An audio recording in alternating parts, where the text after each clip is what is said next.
سعید بن حارث نے کہا، ہم نے جابر بن عبداللہ رضی اللہ تعالیٰ عنہ سے ایک کپڑے میں نماز پڑھنے کے بارے میں پوچھا تو آپ نے فرمایا کہ میں نبی کریم صلی اللہ علیہ وآلہ وسلم کے ساتھ ایک سفر غزوہ بوات میں گیا۔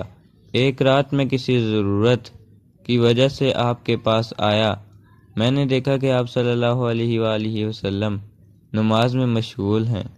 اس وقت میرے بدن پر صرف ایک ہی کپڑا تھا، اس لیے میں نے اسے لپیٹ لیا اور آپ کے بازو میں ہو کر میں بھی نماز میں شریک ہو گیا۔ جب آپ نماز سے فارغ ہوئے تو دریافت فرمایا، جابر اس رات کے وقت کیسے آئے؟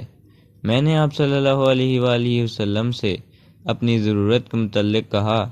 میں جب فارغ ہو گیا تو آپ صلی اللہ علیہ وآلہ وسلم نے پوچھا کہ یہ تم نے کیا لپیٹ رکھا تھا جسے میں نے دیکھا؟ میں نے عرض کی کہ ایک ہی کپڑا تھا، اس طرح نہ لپیٹتا تو کیا کرتا؟ آپ صلی اللہ علیہ وآلہ وسلم نے فرمایا کہ اگر وہ کشادہ ہو تو اسے اچھی طرح لپیٹ لیا کر، اور اگر تنگ ہو تو اس کو تہبند کے طور پر باندھ لیا کر۔